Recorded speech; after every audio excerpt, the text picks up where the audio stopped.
2012년 런던 올림픽이 드디어 대단원의 막을 내렸습니다.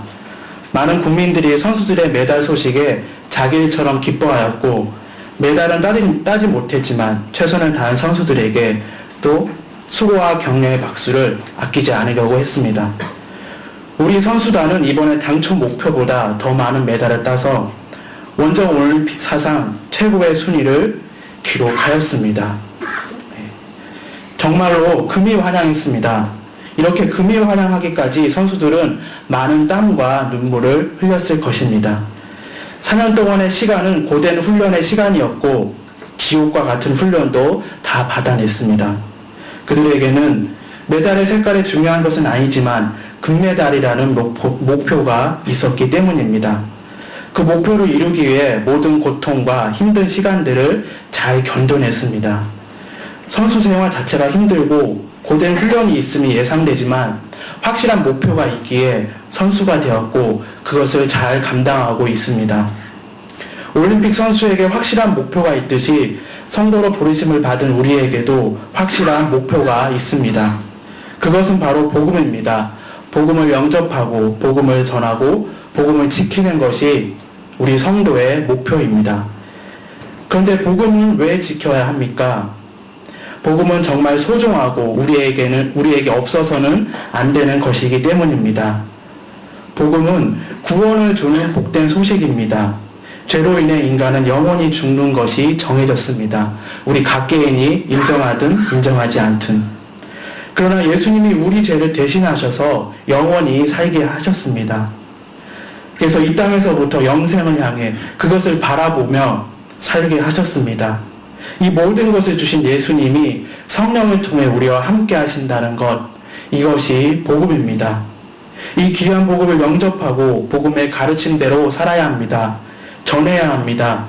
또한 우리 자신이나 외부 세력에 의해 왜곡되지 않도록 지켜야 합니다. 그런데 오늘 본문 말씀에서는 복음을 지키기 위해 필요한 3가지를 말씀하고 있습니다. 첫째는 복음을 지키기 위해서 좋은 군사와 같은 자세를 가져야 합니다. 3절과 4절 말씀입니다. 내가 그리스도 예수의 좋은 군사로 나와 함께 고난을 받을지니 군사로 다니는 자는 자기 생활에 얽매이는 자가 하나도 없나니 군사로 모집한 자를 기쁘게 하려 함이라. 좋은 군인이 어떤 군인일까요? 키가 크고 얼굴 잘생긴 군인입니까? 아닙니다. 자기의 맡은 바 보직을 충성스럽게 감당하는 자입니다. 요즘이 외모지상주의 시대라고 해서 군인들이 막 얼굴을 보면서 외모를 가꾸는데 열중한다면 그 어느 누구도 그 사람을 보고 군인답다고 하지는 않을 것입니다. 얼짱 군인, 꽃미남 군인, 군인으로서 신뢰가 가지 않습니다. 그리고 군인들은 자기 생활을 주장하면서 안전하거나 편안한 때를 기대하지 않습니다. 그들은 역경과 위험과 고난을 당연한 일로 여깁니다. 이것은 자신이 군인의 신분임을 망각하지 않을 때 가능합니다. 그리고 그들에게는 군사를 모집한 자를 기쁘게 하는 목적과 궁극적으로 나라를 지키는 사명이 있습니다. 그래서 자신의 사생활에 얽매이지 않습니다. 우리도 그리스도 예수의 좋은 군사입니다. 성도로 부르심을 받은 우리는 연약한 내 자신의 모습이 아닌 군인의 자세로 복음을 지키는 것입니다. 그래서 사생활에 얽매여 복음이라는 귀하고 값진 것을 놓치지 않습니다. 복음대로 살고 복음을 지키는 이 목적을 위해 자신의 생활의 부분을 내려놓기도 합니다. 내려놨다고 해서 없어지는 것이 아니라 이렇게 내려놓은 부분이 하나님께 드리는 자리가 되는 것입니다. 우리가 그렇게 주일 예배의 자리를 지키려 하는 것도 그날만큼은 내 개인 스케줄을 주장하며 빠질 수 없는 것도 예배를 통해 복음을 더욱 충만하게 경험하려는 목적이 있기 때문입니다. 그리고 이렇게 하는 것의 궁극적인 목적은 이것입니다. 복음을 지키는 성도로 부르신 하나님께 기쁨을 드리는 것. 군인을 모집한 자를 기쁘게 할 목적이 있듯이 우리에게도 하나님을 기쁘게 할 목적이 있다는 것입니다. 부모에게도 자녀를 믿음으로 잘 키워서 하나님을 기쁘시게 할 목적이 있습니다. 우리는 지난 몇 주 동안 주일 예배에 신명기 말씀을 들었습니다. 그 말씀을 통해 어떤 도전을 주셨습니까? 예배를 소중히 여기고 부지런히 자녀에게 말씀을 가르치는 것입니다. 우리가 먼저 예배를 소중히 여기고 말씀을 읽고 말씀을 묵상하면 예배 드리러 가자 할 때 예배 드리러 갈 것이고 말씀대로 살자 할 때 자녀들이 반응할 것입니다. 평소에 안 하다가 갑자기 하자 하면 잘 따라오지 않을 것입니다. 그리고 이번 여름 행사에 자녀들을 많이 보냈습니다. 고3이어도 보내고 학원 가야 하는데도 보냈습니다. 그렇게 하는 것이 결국 3일 투자해서 나중에 더 공부 잘할 것이다 라는 기대여서였습니까? 그렇지 않습니다. 우리의 자녀들을 사랑하시는 하나님 품으로 보낸 것입니다. 하나님이 기뻐하시는 자리로 보낸 것입니다. 우리가 경험한 복음을 자녀들도 이번에 충만하게 경험하도록 하기 위해서였습니다. 복음을 지키는 사명이 다음 세대에게로 이어지게 할 목적이 있었기 때문입니다. 둘째는 복음을 지키기 위해서 법대로 경계하는 자의 자세가 필요합니다. 5절 말씀입니다. 경계하는 자가 법대로 경계하지 아니하면 면류관을 얻지 못할 것이며, 경계하는 자는 경계의 규칙대로 경계의 정한 법대로 경계를 해야 합니다. 그렇지 않으면 실격되는 것은 물론이고 경기에서 이길 수 없습니다.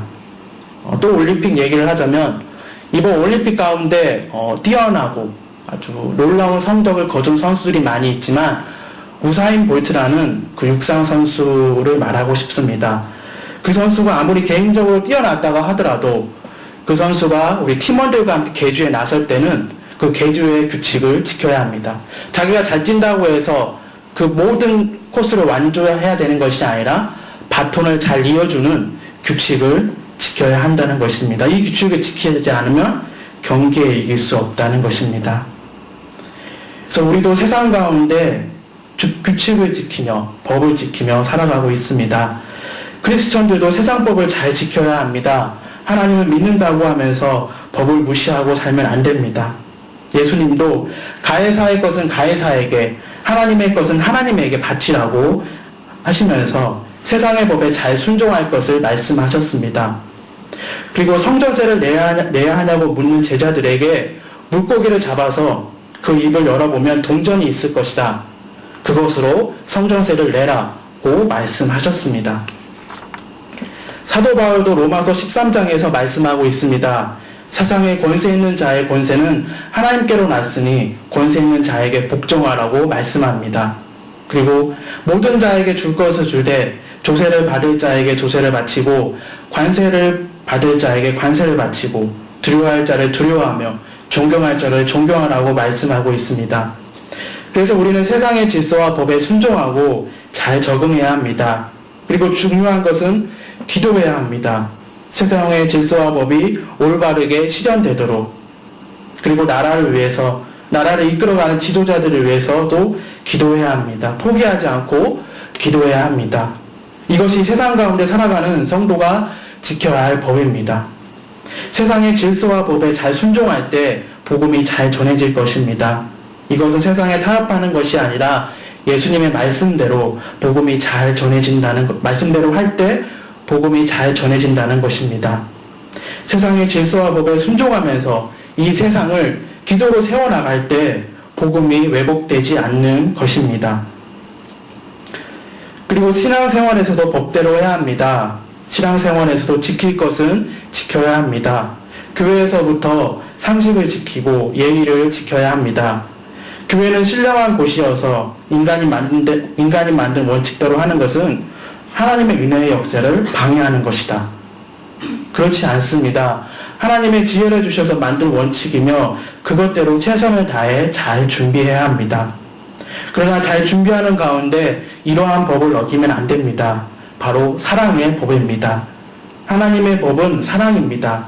사랑이 동기가 되어서 교회 일을 잘 감당할 수 있습니다. 하나님을 사랑하고 성도들을 사랑하는 마음으로. 그 사랑이 동기가 되면 말씀과 기도가 자연스럽게 우선시 될 것입니다. 그리고 원칙과 기준을 지키는 것이 이 사랑으로 완전해질 것입니다.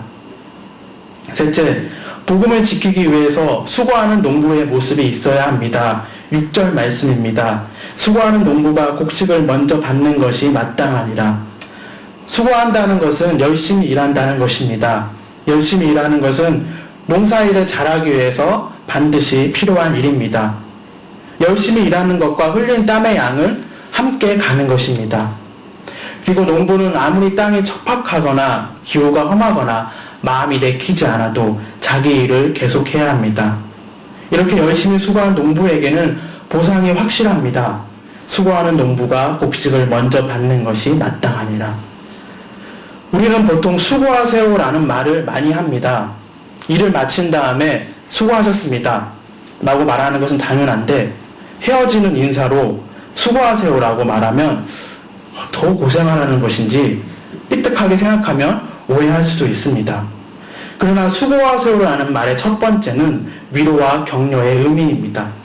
이제 또 열심히 일하고 수고하셔야겠네요. 힘내세요 라는 의미일 것입니다.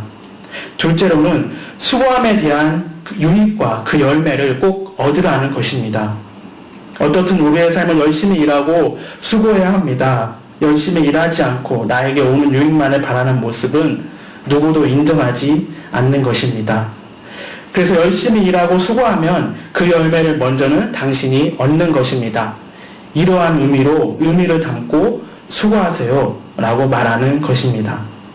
신앙생활에서도 마찬가지입니다. 우리가 열심히 예배드리고 교회를 위해 열심히 봉사하고 헌신하며 교회학교 아이들에게 열심히 말씀을 가르치고 섬길 때 그 수고에 대한 열매는 먼저 내 자신이 얻는 것입니다.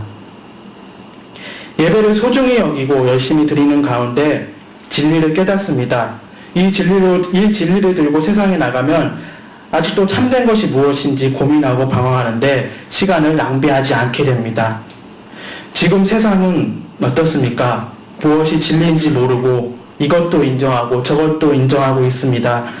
이러한 상황에서 우리는 말씀이 주시는 진리대로 삶을 살아나가면 됩니다.